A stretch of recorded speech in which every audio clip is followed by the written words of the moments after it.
Então vamos para a questão 27. 27. Considerando-se o registro estratigráfico mais comum das bacias de antepaís, verifica-se que, em direção ao topo, essas bacias apresentam sucessões sedimentares indicativas de a. Aprofundamento e com diminuição da granulometria. B. Aprofundamento e com aumento de granulometria. C. Raseamento e com diminuição da granulometria. E D. Raseamento e com aumento da granulometria. E E. Mesma profundidade e com a mesma granulometria. Então, pause o vídeo se quiser responder, que eu vou passar aqui para a nossa resolução. Beleza, joguei então nosso enunciado aqui para cima e coloquei uma figura, gente, que ilustra uma bacia de antepaís. Uma bacia de antepaís que em inglês é chamada de foreland basin.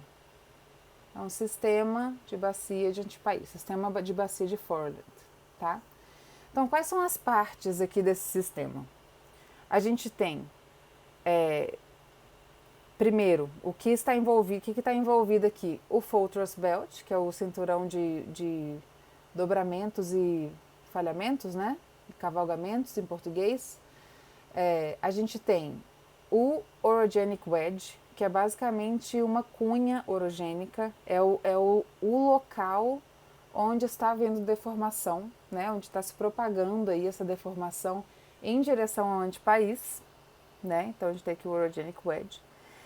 E na bacia em si, que está aqui em cinza, na bacia sedimentar em si, a gente tem 4 partes. A gente tem o Wedge Top, a gente tem o Fore Deep, a gente tem o Fore Bulge e a gente tem o Back Bulge, tá? Outra coisa que eu quero dar uma dica aqui para vocês, que já apareceu em mais de uma prova da Petrobras, que é esse conceito aqui de piggyback basing. Piggyback, gente, em inglês, é como se fosse uma gíria para quem está andando de cavalinho em cima dos outros, tipo criança que sobe aqui no ombro. Então, essas bacias de piggyback, elas vão ser formadas aqui no wedge top. Por quê? Porque no wedge top, o wedge top ele tá acima aqui, ó, das falhas que estão mais para frente, digamos assim, no Fault's Belt. Então essas falhas aí, elas estão se propagando aí em direção ao antepaís e elas acabam chegando por baixo aqui das sequências sedimentares que estão acima. Mas a gente vai ver aqui que essa bacia de antepaís, ela inteira vai se propagando para frente à medida que o Fault's Belt vai se propagando para frente. Então, vários piggyback basins podem ser formados aqui com sedimentos que antes eram sedimentos que estavam aqui no Fore Deep. Então, vamos ver como é que isso acontece. Mas antes disso, eu até já coloquei aqui um dos nossos itens, que só por essa figura aqui já dá para perceber que essa alternativa é errada, né? Porque ele está falando que as bacias de antepaís, em direção ao topo, apresentam sucessões sedimentares indicativas de mesma profundidade e com mesma granulometria. Bom, obviamente que não é a mesma profundidade, né? À medida que que essa bacia de antepaís vai se formando, né? Com o avanço do Fault's Belt. E com a mesma granulometria também não, né? Porque o que a gente espera é que em ambientes proximais, né, perto da cadeia de montanha, a gente tenha uma sedimentação mais grossa. E mais longe, né, provavelmente aqui perto do Back Bulge, a gente vai ter uma sedimentação mais fina, beleza? Essa figurinha aqui, eu coloquei para a gente observar o que acontece à medida que o Fault's Belt se propaga.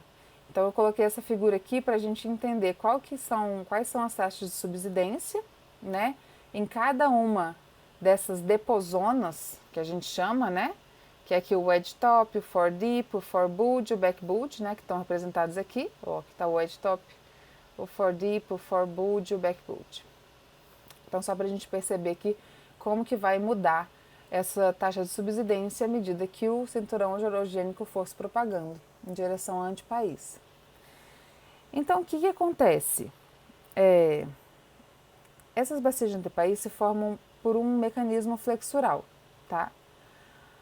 O que acontece? Existe, à medida que o cinturão de dobramento e cavalgamento vai se propagando para frente, isso vai adicionando uma carga em excesso aí nessa superfície. E daí, isso vai fazer com que a litosfera se deforme de uma forma elástica, como se fosse uma placa bem fininha e elástica. Então, uma placa elástica, o que ela faz? Ela vai se deformar de acordo com a carga que tiver em cima dela, mas se você tirar a carga de cima dela, ela vai retornar à sua forma original. Então, isso faz com que a litosfera vá se deformando à medida que o cinturão de falhamento e cavalgamento vai se propagando aí em direção ao antipaís. E é isso que está representado aqui nesta figura. Aqui nós estamos representando o foredeep, o forebode e o backbode, mas lembra que todos os sedimentos aqui que estão acima aqui dessa zona que já está se deformando, tá? Ela vai ser o edge top, tá bom? Aqui foi só, acho que eles colocaram essa figura assim só para ficar mais fácil de compreender aí o que acontece à medida que esse Fortress Belt vai se movimentando. Então, gente, olha só, a gente vai ter isso aqui no tempo 1, essa configuração, mas olha o que acontece quando você tem o tempo 2. O Fortress Belt já se propagou mais para frente. Então, todas as depozonas aqui, ó, vão mudar de lugar. Agora, a foredeep basin, o foredeep, vai estar no lugar onde anteriormente estava o forebode. O forebode vai estar no lugar onde anteriormente estava o backbode. E o backbode vai estar no lugar anteriormente onde já estava lá perto do crato, já estava bem mais para dentro do continente, né? E, da mesma forma, o que vai acontecer? Vai continuar a propagação e aí, novamente, dessas depozonas vão mudar de lugar. Agora a gente tem o foredeep, onde antes era o forebode, a gente tem o forebode, onde antes era o backbode, tá? Mas aí o que isso faz com o nosso registro sedimentar? Então, olha só, basicamente, o que a gente tem? Se a gente colocasse aqui no tempo 1, se a gente estivesse observando aqui, o que está acontecendo aqui no nosso, nessa coluna aqui, exatamente que está aqui, ó. Vamos dizer que milhões de anos depois a gente está vendo esse registro sedimentar do que sobrou aí desse Fortress Belt que estava se propagando aí. Então, o que a gente tem? A gente tem que a primeira coisa que se deposita aqui, o que está na base da nossa área é esse backbode, né? Então, esse backbode aqui, ó, ele tem uma subsidência mais ou menos, ó, né? Tem uma subsidência, porque a placa é uma mecanismo flexural, ela abre a acomodação aqui para deposição desse backbode. Só que daí no tempo 2, o Fortress Belt se propagou. E daí o que a gente vai ter aqui, ó? Vai ter um pouquinho do backbode, mas na maioria das vezes esse backbode aí erode, porque essa placa, essa flexura da nossa litosfera vai fazer com que esse forebode fique, digamos, em uma região mais alta, o que faz com que haja mais erosão e às vezes tem até discordâncias aí nessa área. Então aqui o que a gente vai ter? Vamos até mudar aqui, ó.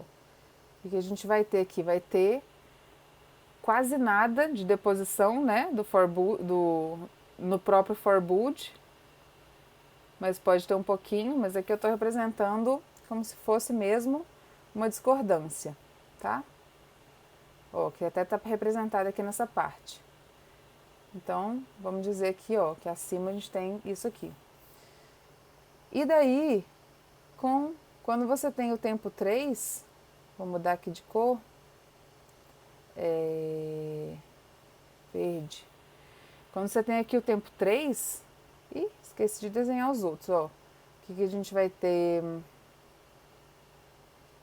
Primeiro é vermelho, né? Então vamos dizer aqui Eu tenho aqui o nosso vermelhinho, que é a deposição do backbud. Depois a gente tem o nosso azulzinho aqui, que é... Bicho, ficou bem mal desenhado, porém vocês entendem. E daí a gente tem aqui a deposição no nosso for deep. Olha o tanto de... O for deep é o lugar que tem mais acomodação para deposição. Porque ele é o lugar onde vai ter a maior bacia. Olha aqui, ó, onde é que está o for deep. Porque ele está logo do lado do local onde tem uma carga gigantesca aqui dessa cadeia de montanhas. Então, isso vai fazer com que a litosfera ali se afunde, basicamente, e abra espaço aqui para a deposição de um monte de sedimentos que, na maioria das vezes, estão vindo mesmo dessa cadeia de montanhas. Beleza? Mas também pode ter sedimentação fina aí, gente. Essa for deep pode ser bem grande também, tá bom? A maioria das vezes, esses sedimentos de granulometria grossa são depositados no começo aqui do for deep, mas também nesse wedge top, principalmente, né? Que já está do lado aqui dessa cadeia de montanhas. Então, olha aqui como é que está aqui a nossa taxa de subsidência. Para o for deep, ela é gigantesca, olha só. Esse tantão de taxa de subsidência aqui. Então, tudo isso aqui, ó, vai ser o nosso for deep, nossos sedimentos for deep, né? Que estão apresentados aqui. Beleza? E daí, quando chega o nosso wedge top? O wedge top, gente, tem falhas embaixo do wedge top. Falhas aqui, ó, tudo. Então, o que a gente vai ter? Um monte de discordância. Essa figurinha aqui não chegou a mostrar o que acontece quando entra aqui o wedge top, né? Na posição onde anteriormente estava o for deep. Mas aqui você vai ter sedimento grosso e vai ter um monte de discordância. Beleza? Aqui, né, não está nesse tempo, só estou representando aqui porque não tem outra figurinha num tempo 4 aqui para representar o que ia acontecer. Então, estamos aqui no nosso wedge top. Beleza? E com isso, na verdade, amigos, nem tinha visto que já tinha surgido, que já tinha vindo aqui essas respostas. Mas vou deixar assim, porque na verdade aqui já está respondida a nossa questão, né? Essas bacias de antepaís, então, em direção ao topo, elas apresentam sucessões sedimentares indicativas de aprofundamento e com diminuição da granulometria. Não, diminuição não, né? Porque basicamente com a evolução aqui da bacia de antepaís, você está tornando as áreas, os sedimentos que estão acima, né, que são depositados por último, está fazendo com que eles fiquem mais grossos, porque está ficando cada vez mais proximal aí para a cadeia de montanhas. Então aqui um aprofundamento e com um aumento de granulometria. Aumento de granulometria, sim. Aprofundamento não, porque aqui a gente tem o nosso wedge top, né? Você tem um aprofundamento aqui quando você chega no for deep, quando você tem o backbud. Só que você tem uma quebra gigantesca quando você entra aqui no nosso wedge top, que já está em cima aqui do cinturão do Fortress Belt, basicamente. Então, não. Aí que você tem um raseamento e com diminuição da granulometria. Também não, porque não está ficando raso e nem está diminuindo a... Desculpa. Não porque não está diminuindo a granulometria, mas sim está ficando mais raso, né? Porque você está passando aqui dessas zonas backbud, forebud, for deep para o edge top. O edge top já fica mais, digamos, raso, né? E depois forma as bacias lá de piggyback nessas regiões. Então fica mais raso, mais grosso. Então a nossa alternativa correta é essa, né? Porque você tem um raseamento com um aumento de granulometria, né? Essa bacia vai ficando mais rasa à medida do tempo, até ser capturada aí pelo cinturão, pelo Fortress Belt. E a última a gente já tinha descartado. Então a nossa certa mesmo é a D, beleza?